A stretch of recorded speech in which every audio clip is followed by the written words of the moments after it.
बिस्मिल्लाहिर्रहमानिर्रहीम।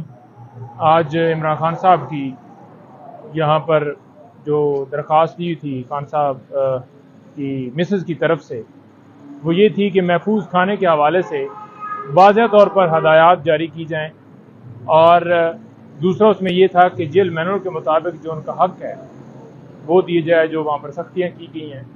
तो लिहाजा उस दरख्वास्त के ऊपर जो है वो आज अर्ली हियरिंग हमने दी हुई थी, और अर्ली हियरिंग जो है वो उसके ऊपर आज समाअत थी, और उन्होंने एतराज़ जो है वो यही रखा है हमारे साथ सामने रजिस्ट्रार ऑफिस ने, और कि जनाब ये 25 को मामला फ़िक्स है, तो लिहाजा 25 को ही टेकअप किया जाएगा। 25 ही डेट है तो 25 के लिए ही फिक्स किया जाएगा। गुजारिश ये है कि पहले 2 महीने लगे इमरान खान साहब की जो दरख्वास्त थी उसके ऊपर फैसला आते आते, और अब जो है वो इसी तरह से महफूज खाने के हवाले से जो हमारे खदशात हैं वो इनफील्ड हैं, उसके ऊपर कोई डायरेक्शंस नहीं दी जा रही। हमने ये इस्तदा की है अदालत से कि डॉक्टर जो हमारा है वो खाना चेक करे और इमरान खान साहब को वो खाना जो है चेक करके भिजवाया जाए। लेकिन न जाने क्यों, जैसे कि दूसरी दरख्वास्तें हों, चाहे वो ज़मानत वाला मामला हो, चाहे वो क्वैशमेंट वाला मामला हो, चाहे कोई दीगर दरख्वास्तें जैसे कि ओपन ट्रायल के हवाले से हो, या जो जेल के अंदर अदालत शिफ्ट की गई है उस हवाले से हो, तो वो दरख्वास्तें पेंडिंग कर दी जाती हैं, फैसले महफूज कर दिए जाते हैं, फैसले सुनाए नहीं जाते, एडजर्नमेंट दे दी जाती हैं, कोई ना कोई बहाना बनाया जाता है। समझ से ये बाहर बात है कि जो बुनियादी हकूक़ हैं वो एक पाकिस्तान के किसी शहरी को हासिल नहीं है, तो फिर आगे इस मुल्क के अंदर क्या होगा। दूसरे नंबर पर जो ट्रायल है साइफर केस का, वो उसी तरह से तेज़ी उसमें लगाई गई है। अब लास्ट डेट के ऊपर हमने देखा कि जब हमने कॉपियाँ वसूल ही नहीं की, अदालत जो है वो लिखती है अपने ऑर्डर के अंदर कि इन्होंने कॉपियाँ जो हैं वो ले ली हैं, लेकिन इन्होंने साइन नहीं किया, और अगली डेट के ऊपर अगर ये कॉपियाँ वसूल नहीं करेंगे, यानी कि साइन नहीं करेंगे, तो यही तसव्वुर किया जाएगा कि इन्होंने कॉपियाँ ले लीं। अब बात यह है कि फ़र्द जुर्म के लिए 17 डेट रख दी है। इधर हम जमानत की इस्तदा कर रहे हैं कि हमारी जमानत जो है वो सुन ली जाए और उसके ऊपर फैसला दे दी जाए। अब समाअत तो हो रही है, लेकिन एडजर्नमेंट इतनी लंबी दे दी जाती है। अब देख लें कि आज जुमे के लिए उस जमानत को फिक्स किया जा सकता था और सुना जा सकता था, लेकिन उसको मंडे के ऊपर फिक्स कर दिया गया।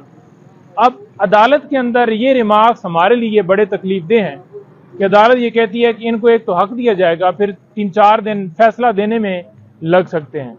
देखें, ये बात जो है ना कितनी ही मज़ाक़खेज़ है और कितनी अजीब, और जो है वो इस तरह से बात की गई है कि हम तो देख के हैरान हो गए कि क्यों भाई इतना क्यों लेट दिया जाएगा। फ़ौरन दिया जाना चाहिए। 15 तारीख से इमरान खान साहब को इस झूठे केस में गिरफ्तार किया गया है। कब गिरफ्तार किया गया, कब रिमांड लिया गया, किसी को कोई पता नहीं है। इमरान खान साहब को भी कोई पता नहीं था। तो जब हमें पता चला है, उससे पहले अता तारड़ जो हैं वो मीडिया के ऊपर बता चुके थे कि इमरान खान साहब की गिरफ्तारी भी हो गई है और उनका रिमांड भी हो गया। अब तारड़ साहब को कैसे पता चला जब उनके वकला को नहीं पता, इमरान खान साहब को नहीं पता? तो किस तरह ये सारी चीज़ें मनसूब करती हैं कि ये जो PDM का टोला था, इन्होंने अपनी हुकूमत के अंदर जितना इनसे हो सका इन्होंने केसेस बनाए, और अब जो इंटरिम गवर्नमेंट है वो भी पूरी सहूलतकारी कर रही है। फ़लस्तीन के हवाले से बाकायदा तौर पर पाकिस्तान तहरीक इंसाफ ने जो है वो दरख्वास्तें दी कि हमें पुरअमन एहतजाज अपने मुसलमान भाइयों के साथ जो जुल्म हो रहा है उसके ऊपर करना है और इजाज़त दी जाए। उसके ऊपर जो है थाने के SHO जो हैं वो 160 का नोटिस भेज रहे हैं। वो कह रहे हैं जनाब कि अगर आपने इज्तिमा किया तो आपको पता है कि हजूम के ऊपर बड़ी यहाँ पर जो है वो हजूम नहीं किया जा सकता, तो मुल्क की सूरत हाल की सूरत में आप जो है वो एहतजाज जो है वो इकट्ठे ना हों, वरना आपके खिलाफ कार्रवाई की जाएगी। अब ये बता दें कि एक तरफ PMLN हो या परवेज खटक हो या पीपल्स पार्टी हो, कोई जमात भी हो, उनको बाकायदा तौर पर सहूलतकारी की जाती है, उनको जल्द से जुलूस करने की इजाज़त दी जाती है, उनको प्रोटोकॉल दिए जाते हैं, और दूसरी तरफ हम दरख्वास्त देते हैं तो हमारे लिए और कानून है, हमारे ऊपर सख्तियाँ लगाई जाती हैं। इमरान खान साहब का कल वाज़ेह तौर पर कौम के सामने पैगाम आ चुका है। खान साहब ने तमाम बातों की तरदीद की है। उन्होंने कहा कि कुछ स्टार्ट के दिन इस तरह से गुजरे और ये कंडीशन में रखा गया, लेकिन उन्होंने कहा कि मैं उस सेल में, उस जगह पे एडजस्ट हो चुका हूँ और मैं जितनी मर्जी तकलीफात में रखें, जो मर्जी है ये कर लें, जिस जेल में शिफ्ट कर लें, जिस तरह की क्लास मुझे दे दें, मुझे इस चीज़ से कोई फ़र्क नहीं पड़ता। और उन्होंने बाकायदा तौर पर कौम को वाज़ेह पैगाम दिया है कि आपने डटे रहना है और ये जंग जारी रखनी है। इंशाअल्लाह जो है वो मुल्क के अंदर जो है वो जो इनकलाब आ चुका है और इंशाअल्लाह ये जो हालात हैं ये ठीक होंगे, माशी इस्तेकाम होगा।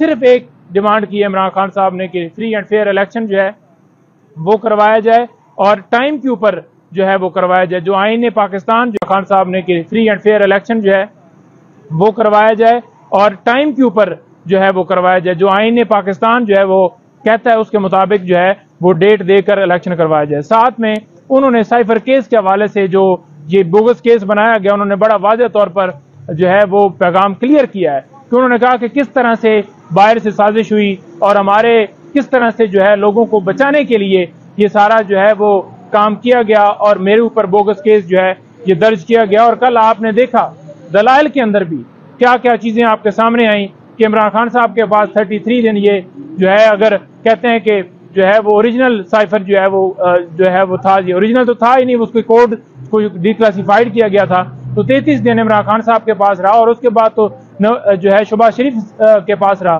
तो उसके ऊपर क्या कोई कार्रवाई हुई है? क्या उसका नाम FIR में आया है? क्या इन्वेस्टिगेशन में उसका नाम आया है? क्या किसी जगह के ऊपर उसे जो है वो तफ्तीश में बुलाया गया है, शामिल किया गया है? तो कोई ऐसा जवाब नहीं था। और ये भी बताया गया कि ये जो तरमीम की गई थी ऑफिशियल सीक्रेट एक्ट में, ये बड़ी वाज़ेह तौर पर ये जब FIR दर्ज हुई है उसके बाद की गई और जिस वक्त वकूआ हुआ है उस वक्त जो है ये यानी कि जुर्म जिस टाइम का बनाते हैं उस वक्त ये ऑफिशियल सीक्रेट एक्ट के तहत डिटेंशन जो है यानी कि साइफर को अपने पास रखना, चोरी करना, ये जुर्म ही नहीं था, तो लिहाजा इसका तो इतलाक ही नहीं होता। सेक्शन 5 जो है जो जिक्र किया गया उसके हवाले से बड़ा क्लियर बताया गया कि ये सारी चीज़ें जो इमरान खान साहब के साथ मनसूख की जा रही हैं ये बाकायदा तौर पर उनके ऊपर दर्ज ही नहीं की जा सकती थी, क्योंकि ये आर्मी जो है उसके रिलेटेड जो है वो मामलात के ऊपर ये दफात और ये सारा कार्रवाई की जाती है। लेकिन आपने देखा कि किस तरह से बोगस केस, ये काबिल अखराज मुकदमा है, पता नहीं क्यों काबिल अखराज जो मुकदमे के ऊपर दरखास्त की गई है वो फिक्स नहीं की जा रही। तो हमारी ये दरखास्तें कि जितनी दरखास्तें हैं वो फिक्स की जाएँ और उनके ऊपर जो है फैसला दिया जाए। जो दरखास्तें फिक्स हैं उनके ऊपर डिसीजन दिया जाए और जो नहीं हो रही उनको फिक्स किया जाए और जो एडजमेंट दी जा रही हैं उनको ख़त्म किया जाए। तमाम दरखास्तें जो यहाँ हैं जो सुप्रीम कोर्ट में हैं उनको फ़ौरन जो है वो उनके ऊपर फैसला देना चाहिए। आखिर में ये कहूँगा कि सिविलियन का मिलिट्री ट्रायल जो है इस वक्त शुरू हो चुका है। 6 लोगों का ट्रायल जो है वो पेशावर में शुरू हुआ है और कल 10 और लोगों का जो है वो मर्दान के लोग हैं उनका शुरू हुआ है। तो अटॉर्नी जनरल साहब ने सुप्रीम कोर्ट में यकीन दहाई करवाई थी कि कोई भी जो है वो ट्रायल शुरू करने से पहले कोर्ट को एतमाद में लिया जाएगा। तो इस तरह से कोई कोर्ट को एतमाद में नहीं लिया गया और सिविलियन का मिलिट्री ट्रायल जो है वो शुरू है। पाकिस्तान तहरीक इंसाफ की तरफ से बाकायदा तौर पर जो है वो उनको याद दहानी करवाई गई है कि आपने वहाँ पर इंश्योरेंस की थी और ये कहा था कि जो है किसी तरह से ट्रायल शुरू नहीं हुआ और कोर्ट को बताया जाएगा और कोर्ट का हुक्म है और कोर्ट के हुक्म के बावजूद ये जो है खिलाफ वर्जी की गई है और उस लेटर का अभी तक हमें जवाब नहीं मिला। किसी तरह से सिविलियन का मिलिट्री ट्रायल नहीं हो सकता। हमारी दरखास्त सुप्रीम कोर्ट में पेंडिंग है। चीफ जस्टिस से मुतालबा करते हैं कि जो वहाँ पर ये यकीन दहाई करवाई गई थी और जो उसकी जो है तौहीन की गई अदालत के हुक्म की उसके ऊपर कार्रवाई की जाए और पाकिस्तान के जितने शहरी जो हैं जो फंडामेंटल राइट्स की वॉलेशन है उनको ख़त्म किया जाए और जो सिविलियन का मिलिट्री ट्रायल वाली दरखास्त है उसके ऊपर फैसला दिया जाए और 90 डेज़ के हवाले से जो सुप्रीम कोर्ट में दरखास्त हमारी है उसके ऊपर भी फ़ौरन फैसला दिया जाए। Thank you.